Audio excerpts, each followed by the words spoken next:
Ladies and gentlemen, welcome back once again to Indaba Africa on Chris White Africa. I'm your host, Chris, sitting here in central Pennsylvania to talk today about events going on around the world, but most especially here in the United States, where an armed insurrection is underway, and perhaps we have the greatest intelligence failure since December 7th, 1941, a day which will live in infamy. Yep, that's right, I said not 9/11, but now perhaps the greatest intelligence failure in the history of the United States since the dawn of the Second World War for the United States, in which our federal agencies have failed to identify this armed insurrection that's taking place in the United States in advance and now seem powerless to deal with it or follow what's going on. For those of you paying attention, you know what I'm talking about. All right, folks, welcome in. Goeiedag, South Africa. Otsihilijang. Sawubona. All right, folks, good to see you guys here. All right, so let's see. Today, I will be on for a shorter period of time. I'm actually going to do a short broadcast today. What will be happening is that after this hour, I will be appearing live on Joe Emilio's program, The Joe Show. For those who don't know, Joe Emilio is an American comedian based in South Africa, but it's not quite that easy. Joe has also got some South African family history and relatives there. So he lives in South Africa. He's a comedian, and Joe has a program called The Joe Show, and I'll be appearing on that. The link is below in the description for this video.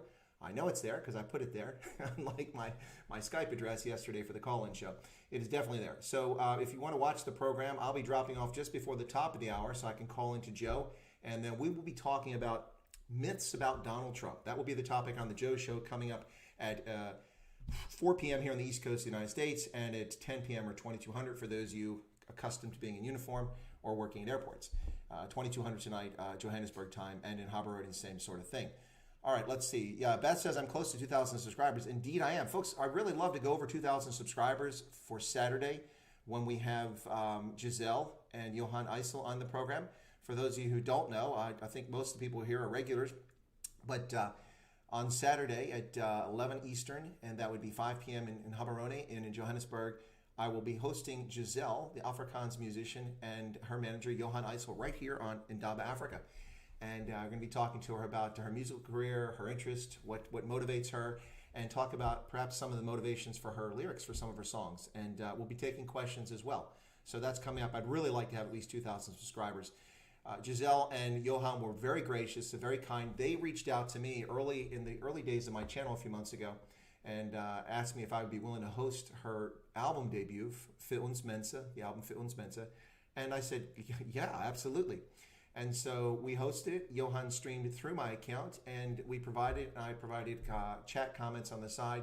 For those who watched it, it was only, I think, about 35 of us at the time, but those who watched it truly enjoyed it. Since then, hundreds have watched the stream.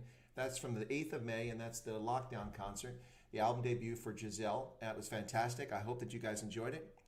Are you doing a braai? Actually, you know what, Jason? I might set up a barbecue. Not really proper braai, but a barbecue and cook something. I've got some charcoal. I bought it. Yes, I know. Those who heard me the first time I appeared on Ronaldo Ho's program a few months ago when I called in, asked if I was a prepper because I tend to be prepared for events. Yes, I bought charcoal a few months ago before anyone else was buying it because I expected there might be a run on it if and when the lockdown was released. And so anyway, I have charcoal and I have lighter fluid. And I have everything I need to do a braai. So we'll see if that happens coming up. Thanks for folks tuning in. Great to see you all here today. So far, I've mentioned a couple of things, talked about perhaps the greatest intelligence failure, domestic intelligence failure in the history of the United States since December 7th, 1941. And no, I skipped right over 9/11. I'm talking about the armed insurrection taking place on the streets of America's major metropolitan cities, the abuse, the attempted murder of innocent civilians, the break-ins and looting of businesses, and the abject failure of governors and mayors of cities in numerous locations across the country to address the violence taking place. Also, the media's conflation and the media's collusion in distorting the narrative and talking about the tragic and reprehensible death of George Floyd in police custody, a situation in which has seen the officer charged with murder now and with his other officers also receiving charges, currently in prison with no bail. I'm not really sure what people hope to accomplish by destroying the cities other than an armed insurrection. We're seeing evidence of this from across the country, from instructions being found, from people who've come forward and admitted that people have approached them to pay them to destroy things.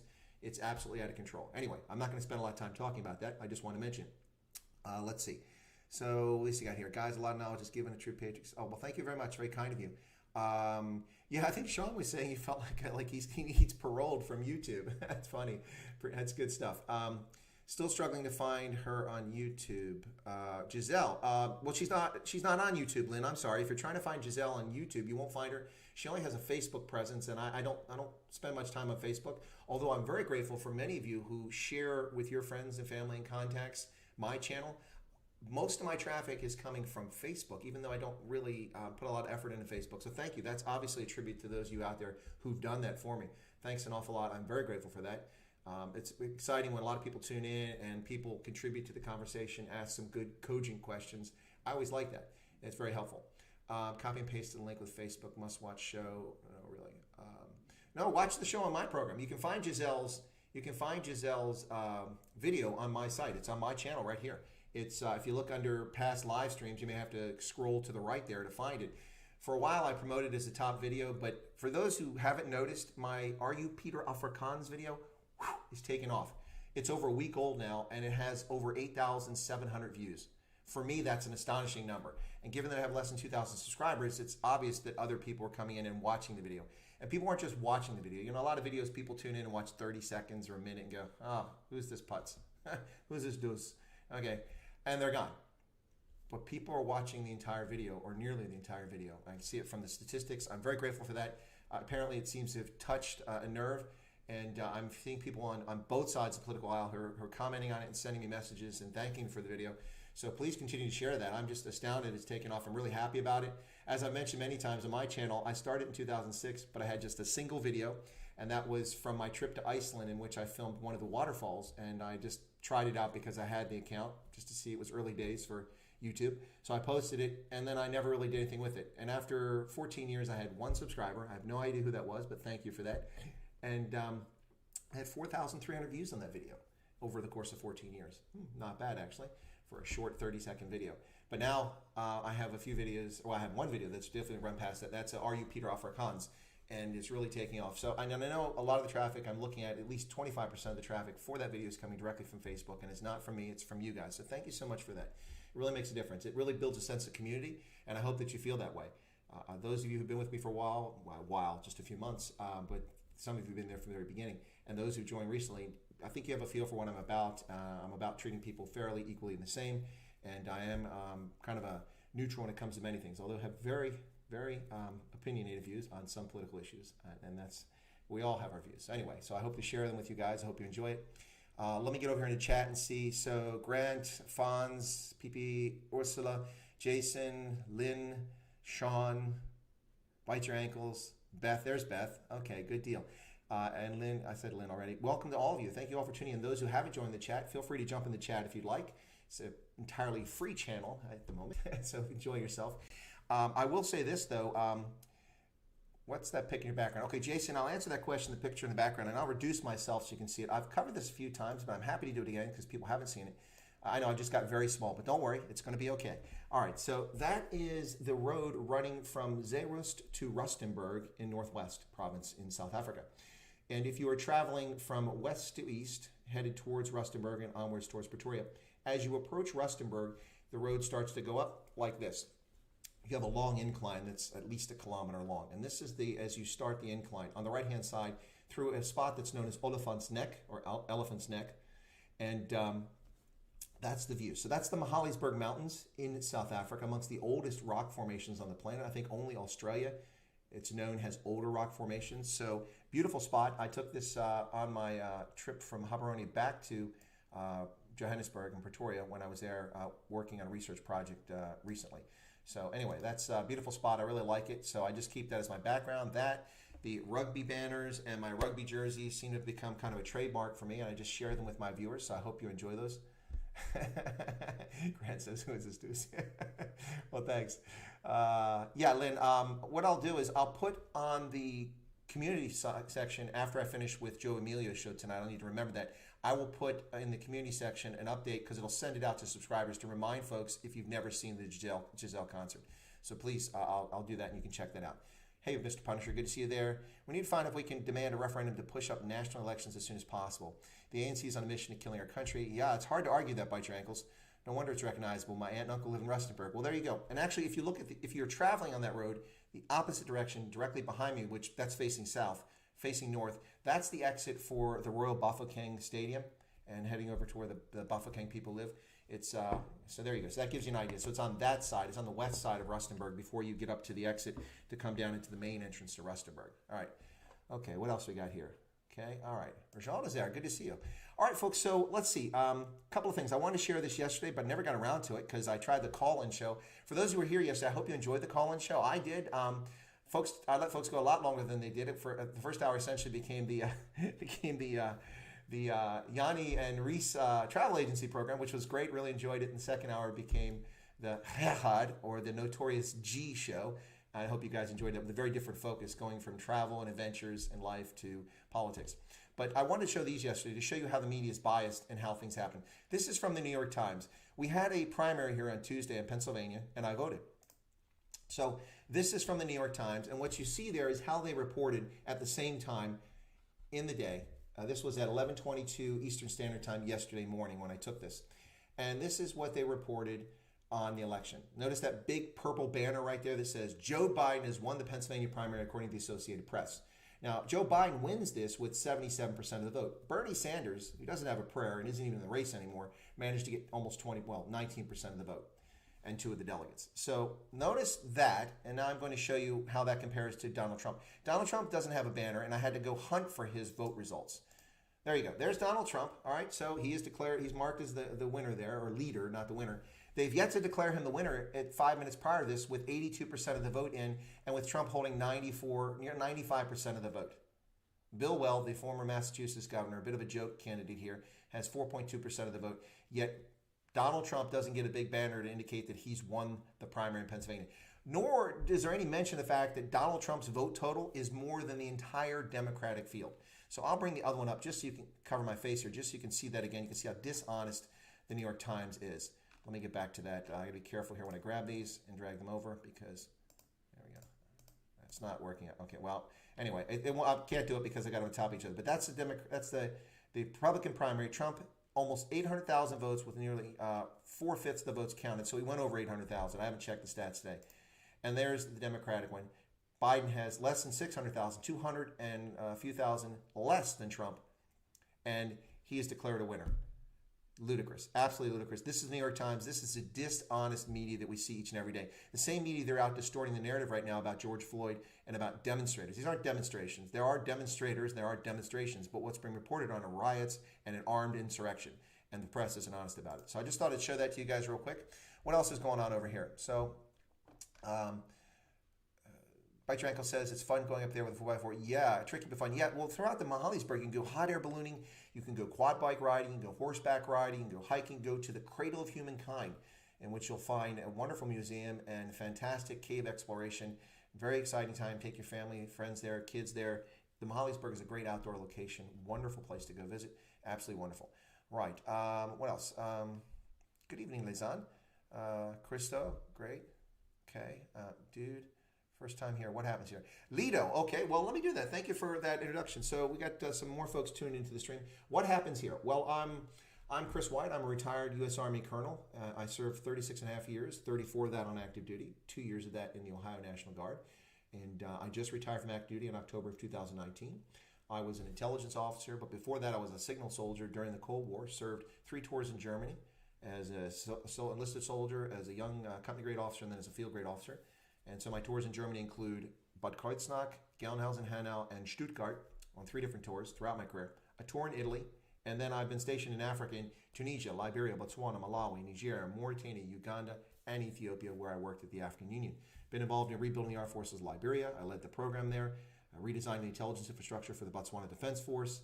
I run HIV programs, tuberculosis programs, Ebola research programs, development, built schools and clinics across the continent, exercises, counterterrorism, peacekeeping operations. Of course, I've been in combat in Southwest Asia, first Gulf War, involved in Bosnia, in Bosnia, Croatia, and also involved in the Kosovo campaign. Done a lot of things. I've taught at undergraduate level at Iowa State University. I've taught postgraduate level at the Army War College, a master's degree granting program. Worked at the Pentagon, the Defense Intelligence Agency, the National Security Agency, and a lot of other things. So I'll stop it there. I'm a published author, academically and commercially.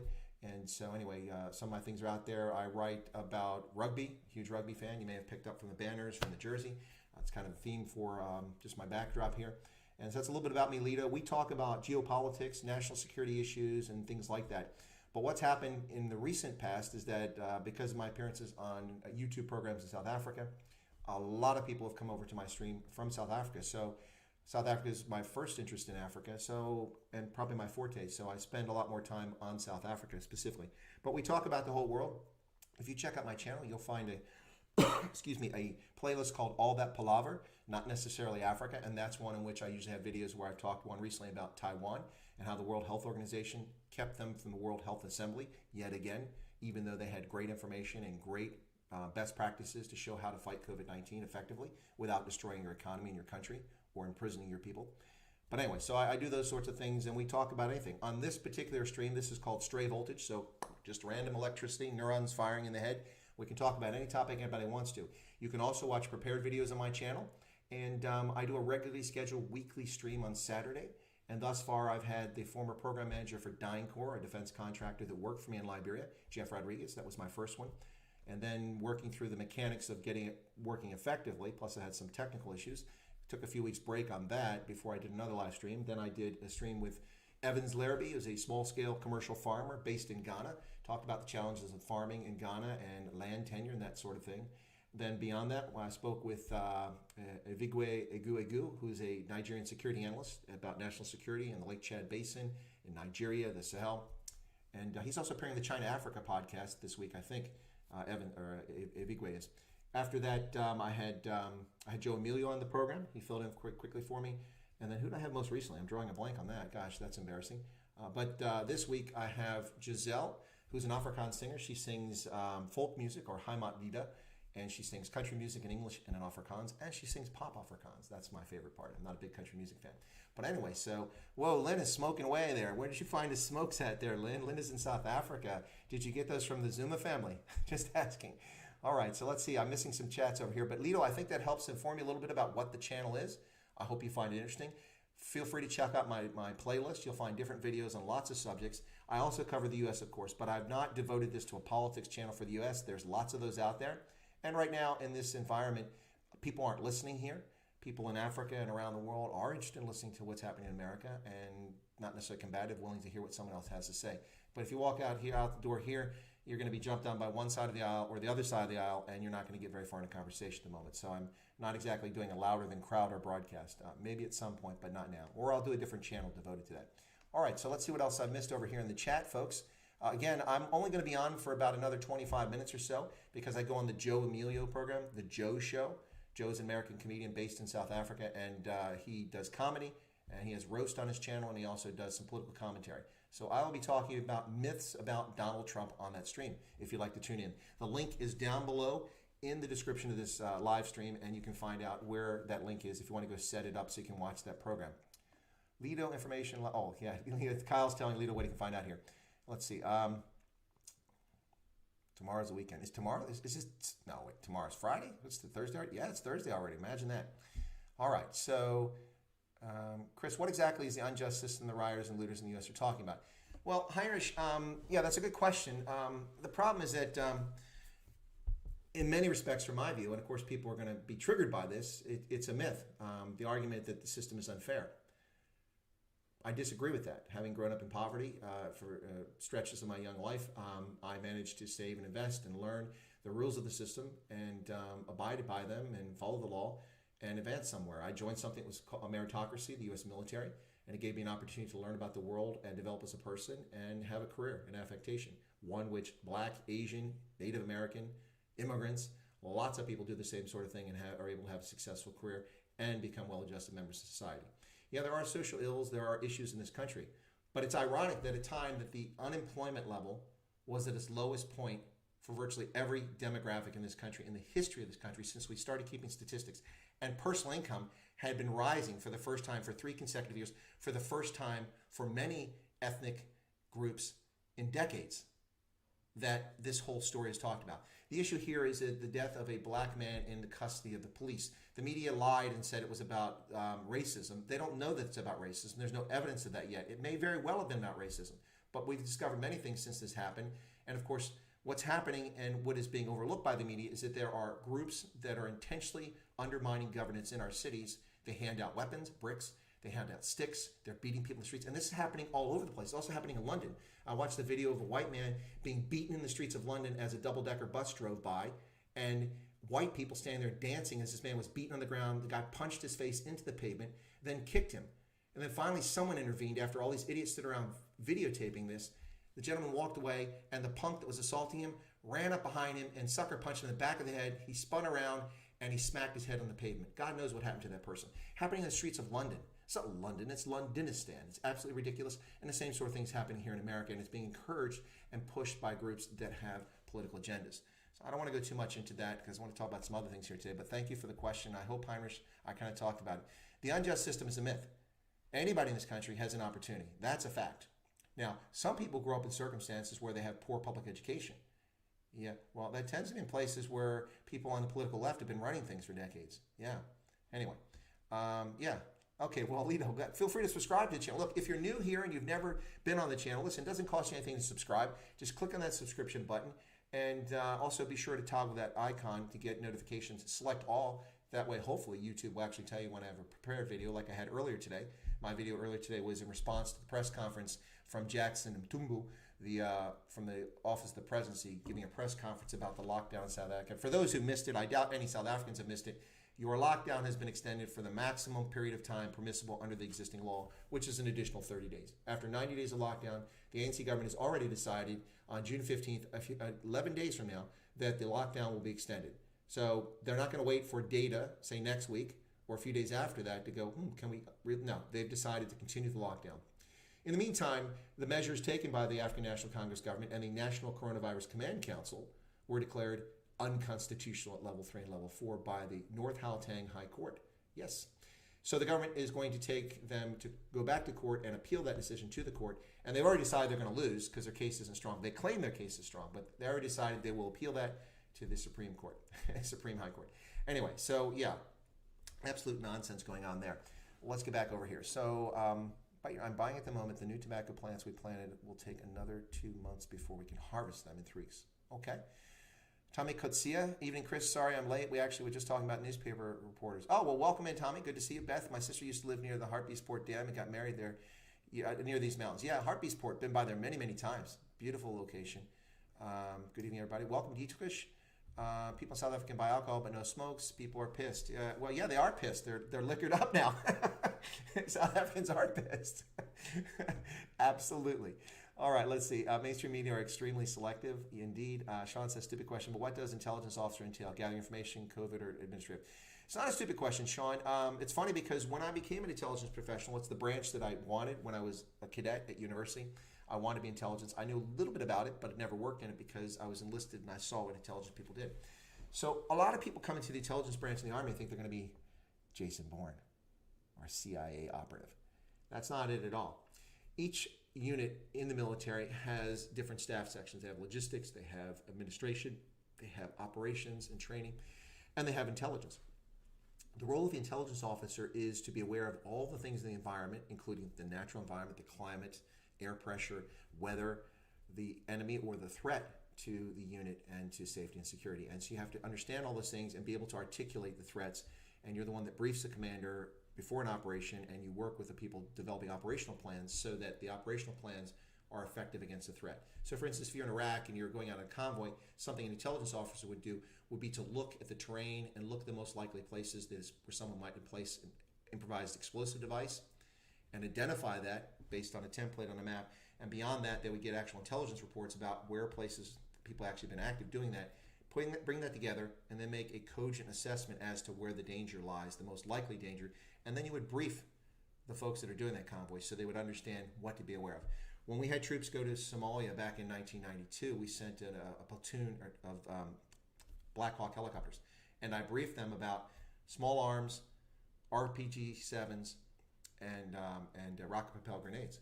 Not RPG, excuse me, SA-7s. Small arms, SA-7s, which are Strela surface-to-air missiles, shoulder-fired, and then RPGs, rocket-propelled grenades. And the pilots asked me, they said, well, okay, I understand small arms. People shoot, guns at helicopters, and we're made out of aluminum, so we're easy targets. And I get SA-7s, it's to take down aircraft. It's an anti-aircraft missile. But you said rocket-propelled grenades. Why? I said, well, because there are tens of thousands of them in Somalia, and they're easy to maintain. Everyone has them. And if you hover over an urban center, you're going to find yourself a target by rocks, by anything. These things are widely available, and people will shoot them at you. And they said, really? I said, yes, absolutely. When Black Hawk Down happened, hundreds, if not thousands, of rocket-propelled grenades were fired at our aircraft, the Hughes MD-500 Little Birds from the Special Operations and the Black Hawk aircraft, and hence the name Black Hawk Down.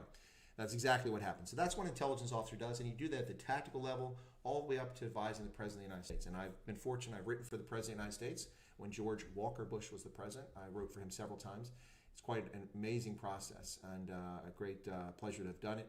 So it's pretty cool. So there's a lot more involved. That's the unclassified version. There's also intelligence officers that do the Jason Bourne sort of thing. So, and not that I did or didn't do that. I will neither confirm nor deny I've ever done that sort of thing. Some things I know I simply cannot talk about. But I think that helps give you a better appreciation, Sean, for what it's about. Okay, I'm back to the point where Lynn was smoking, so let's get past that. We have to wait. I'm buying at the moment 800 Rand a carton. Smoking the weirdest smokes now. Super match made by Soros Tobacco Company. Never heard of them. Yeah, I'm sure you haven't. I thought of popping a question here. What's that? Oh, about the hot air balloon. Should have been an intelligence officer. Yeah, it can be fascinating. It can also be quite boring. The other piece of this, too, is that the Army doesn't really teach you all that you need to know to be an effective and talented intelligence officer. You have to have the drive and insight and desire to improve yourself. They give you the basics, kind of like the scaffolding. Here's the scaffolding. We're going to teach you the basics. Now we're going to throw you out to the wolves, and hopefully you survive. That's kind of how they did it when I was younger. They may be teaching better now, but that's what they taught me. Not that it was a poor education, but being an intelligence officer is a very complicated business if you want to be effective at it. So the NC wants to send SANDF to resolve the issues in Mozambique. Imagine the government in Pretoria would be absolutely foolish to send troops to northern Mozambique, to the Cabo Delgado province. If they want to do anything, what they should do is provide transportation for Mozambican security forces to get up to Cabo Delgado and to get around. The SANDF can provide that either with airlift, limited airlift they have, limited sea lift they have, and or transportation. They can, ground transportation, they can do that. But beyond that, there may be some intelligence sharing, but they should not be sending South African troops to northern Mozambique. This is an issue Mozambique can do on their own if only they had the resources to do it, which they don't. Leanne Prentice, that's a beautiful name. Love your channel. You're a man of integrity and very informative. Always watch out. Well, you're always silent. Well, Leanne, it's good to see you here. I'm glad that you were not silent on this occasion. Thank you for tuning in. I appreciate your very kind comments. Yep. Okay, hang on. Sharpshooter, yeah. Right, so what I want to show you is something else here, ladies and gentlemen. So I have been a longtime customer of Amazon, and I have had an account since the year the company was established, and I bought a book from them when they only sold books within like the first, I think, 45 days of the company being created back in 95, I think it was. And I still have that account with Amazon. I have spent tens of thousands of dollars on Amazon over the past number of years. But this is what I was greeted with when I went to check on a shipment earlier today. I'll give you a moment to digest that.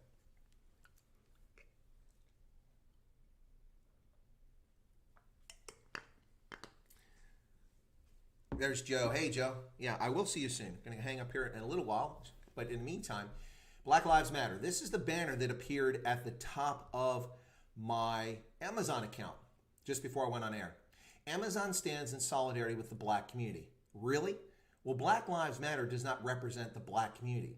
Black Lives Matter is a radical leftist organization that distorts the truth about the history and the contemporary situation in the United States with lies, obfuscation, and distortions. Amazon is yet another corporate entity to cow to chaos. And guess what? Guess what? This is likely to be the end of my patronage of Amazon. I will certainly think twice about shopping at Amazon in the future. Now, if I was still overseas, that would be a tragedy for me because a lot of what I purchased when I was stationed in African embassies was through Amazon and other online sellers, but mostly Amazon, and that would come through the diplomatic pouch, books, CDs, DVDs, things I need around the house. It would have been a real loss, but there you go. Thank you, Nicholas. All lives do matter. That's absolutely true. And that does not diminish what happened to George Floyd. It has nothing to do with George Floyd, nor does Black Lives Matter. These people are race merchants, and they distort the narrative in this country, and they're shameful. And it's really sad to see that up there. Amazon stands in solidarity with the black community.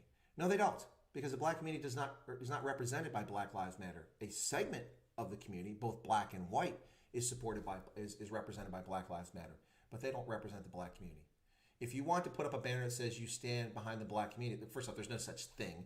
Black community in America is very diverse. Take black Africans who've come here since the 1980s, very different than the historical community of African Americans have been here for 3 or 4 centuries. And variations around the country, geographically and regionally, you can't say the black community. There's no such thing. There's multiple black communities as such. So anyway, so there you go, ladies and gentlemen. Yep. So yeah, that's Amazon. That was actually on Amazon. Yep. All right, I'm going to close that because it's triggering me now, disappointing them. Bad leadership, corruption, holding this continent back. Well, it's happening here in North America and Europe as well. Let's see what else we got here. Research Antifa bit seems they've been making trouble for quite some time. Yes, and I've come out strongly and said that Barack Obama is guilty of not declaring them a terrorist organization during his administration, allowing them to run rampant and do the nonsense that they do. Absolutely. Absolutely, ladies and gentlemen. Black Lives Matter, plus more don't. Yeah, exactly. Farm murders don't matter. That's right, yeah. Had a farmer murdered on the 1st of June. Another farmer in South Africa. The political left in South Africa is in arms and excited and supporting the movements here in the United States, which aren't movements. They're domestic terrorists and insurgents. But they're silent on Collins Kosa, and they're silent on farm murders. Anyway, very disturbing, very disturbing. All right, let's see what else we got here. So, lives matter. Exactly right, Christoph. All lives matter. All human dignity matters. And for people to parse people out based on skin color is disturbing, and to misrepresent things. So DM says, how would war between 2 large army countries, like what happens, like what weapons will be used, and when will there be a winner, what stops countries from using nuclear war? Well, I think that's a bunch of questions, DM. I'm not sure which question you're asking. How would war between 2 large countries? Well, we haven't had any war between 2 large countries. I'm not sure what you mean by large countries, like the U.S., Russia, China, something like that. We haven't had a war between large countries since the Second World War. Well, since the Korean conflict, essentially, because China was involved in Korea against the United Nations. So we could argue that was one. Vietnam wasn't quite the same. China wasn't involved. It was North Vietnam against South Vietnam, and the U.S. and some allies, Australia, Turkey, and some others were involved. No, Turkey wasn't in Vietnam, but some others were in Vietnam. So it's been a long time since we had large countries. We've had other conflict. We've had the Brits against the Argentines. That happened. So lots of things like that. But I need a more specific question there, DM, before I answer it. Garrett says, capitalism is best. Anything to make a buck. That's not capitalism, Garrett. That's opportunism. Capitalism is not about opportunism. It is about taking advantage of opportunities, but this is a cynical opportunity. That's kind of sad. So I said Garrett should be helped. If he were to come at me again for my G pronunciation Afrikaans, then I'll just have to say that I'm hurtful, and I'm not talking about Ronaldo Hoods today. Christoph says, it's interesting that some powerful companies do not have the wisdom to rather say lives matter. No, because they're afraid, Christoph, they will be attacked. Because the media will help support the narrative of lies and distortions. They won't talk about the truth. You know, it's funny, I heard Barack Obama on the radio talking about how happy he is that people were out for change. I'm sorry. Did I miss something? Weren't you the president of the United States for 8 years there, Rocco? You're the same guy that instigated racial discord in this country. I could have been Trayvon Martin. No, you couldn't have, you privileged, arrogant piece of nonsense. Yeah, Barack Obama was president for 8 years in this country. Yet he's talking about how this country needs change. Well, he had 8 years to change it. Yeah. And why isn't racial issues resolved? Because it's not about racial issues. It's not about that. We don't even know that the situation with George Floyd, the horrific murder of George Floyd, was about racism. We're finding out after the fact, and in fact, the gentleman apparently was someone that George Floyd knew. They worked together in some bar, I guess as bouncers. I'm not so sure. Waiting for more information. But in the meantime, that person's been charged in jail without bail, not on the street. What's the demonstration for? If you want to make a point, a lawful demonstration about people suffering or something, some injustice, that's fine. But that's not looting. And what we see is looting. Some companies will use any cause to make... Yeah, okay, that's a better statement there, Thank you very much. So some companies use any cause to make themselves more relevant. Absolutely true. And that's just shameful. But that's Jeff Bezos, an uber privileged kid who was adopted by 2 parents who in high school, boyfriend knocked up the girlfriend, white kids, by the way, in Texas, and then they gave the child out for adoption. He was adopted by a Cuban-American family, the Bezos family, and he grew up in uber privilege. Smart guy, brilliant guy, done a great job, very happy with the things Amazon's done in many respects, not entirely. But he bought the Washington Post, and he's using it as a rag to denigrate people and his political opponents. And now he's using Amazon to do it too. This will be a mistake. Amazon thinks they're cocky now because they've made so much money and have had so much business as a consequence of other businesses not being able to operate because people can't go to work, whereas Amazon can. And so they've done so well from financially that they are just looking the other way. Well, folks, it's about 10 till here, so let me go ahead and wrap up what we got to say here. Lido, what do you guys think is better than the ANC? We're planning on changing one area in South Africa, but no idea what party to operate in. Well, my recommendation, Lido, would be to find an opposition party that answers many, if not, it doesn't have to answer all your needs, but many of your needs. There are plenty out there. Of course, many people are going to encourage you to vote for the DA. I'm not going to say that necessarily. To me, the DA lost the plot for 3 years, but they've regained it now, and they are a viable party to go after under John Steenhuisen and the return of Helen Zille. But for a while there, they lost the plot. You've also got Nkata Freedom Party. You've got Freedom Front Plus. You've got UDM. So you've got options in South Africa. But right now, it seems the only answer the ANC is going to get is being bounced out of power. I think America needs to adopt a proportional representation system like a lot of democracies in the world. I disagree, ultimate sharpshooter. I think that that's one of the reasons why Italy has never had a satisfactory government since the Second World War. Their government's constantly on the verge of collapse from the 1940s until 2010s. Only since then has been relatively stable. D is the only non-racist, all-inclusive party in SA. Perhaps. Cheers all. Okay, just Duarte from the ANC just launched the Black Lives Matter movement in South Africa, and it will go nowhere. All right, ladies and gentlemen, I hate to cut off when I got 50 folks on here, but it is 10 till. I want to thank you for tuning into the live stream. Please feel free to subscribe to the channel. I'm going to leave in a moment, not because I want to leave this group. It's wonderful. Appreciate the comments. Really glad you guys came on, but because I need to go over to Joe Emilio's channel, The Joe Show. The link is below this video. Check it out. Come over. We're going to talk about the myths about Trump, and I'll get to relax and sit back and chill a little bit as Joe asks me questions instead of sitting here running the show. So thank you for tuning in. This is Adaba Africa. I'm Chris Wyatt, coming to you from Central Pennsylvania, talking about geopolitical issues from around the world, but especially the United States and Africa.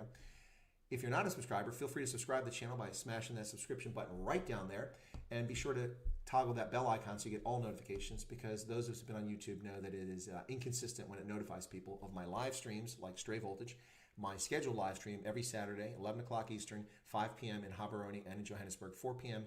in Windhoek, London, and Abuja, and then also any prepared videos that I make. So thank you very much for tuning in. I hope that you enjoy being here. What I'm going to do is I'm going to close out with another music video from Giselle, and this one is from her latest album. For those who don't know or don't remember, please tune in Saturday to catch my show. Giselle, a Namibian singer in Afrikaans who lives in Pretoria area these days, will be performing, or not performing, she'll be speaking here to me doing an interview, and you can check that out. But this is from her latest album, Fit Ons Mensa. It is a beautiful anthem about Afrikaans for those of you who listen to Afrikaans. I will be on the Joe Show in about 10 minutes, but I'm going to close out with this. Thank you all for tuning in. God bless. I'll catch you all later, and thank you. Please watch my other videos, including today about the response to the press conference from the ANC led by Jackson Mthumbu.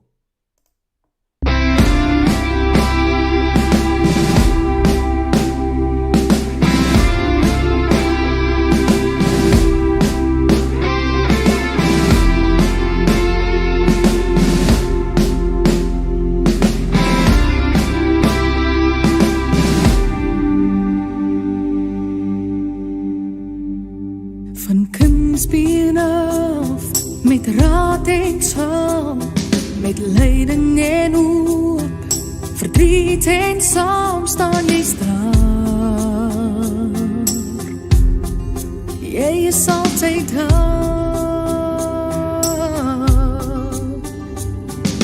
Dit wat ons doen, ons liefdes, ons vreugdes, ons plekke, ons thuistes, tot daar waar ons reis, jy is daar.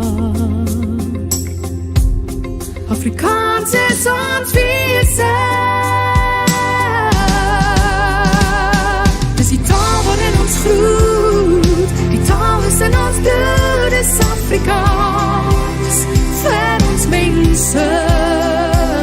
Hier ek stuur vir jou 'n sein, met 'n boodskap daarby, en waar jy is, sal jy dit kry, in Afrikaans vir ons mense.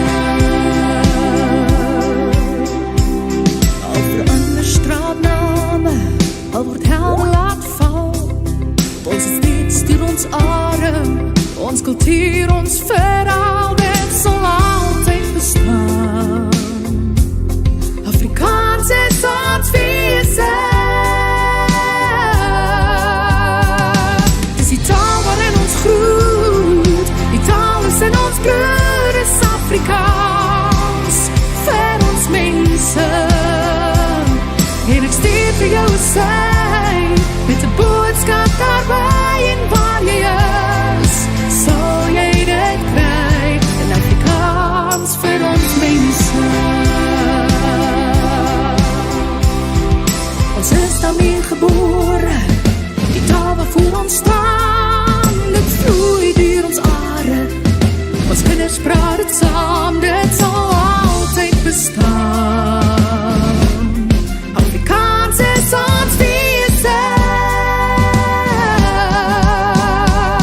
Dis die taal waarin ons groeit, die taal is in ons bloed, is Afrikaans vir ons mense. En ek stuur vir jou 'n sein met 'n boodskap daarby, en waar jy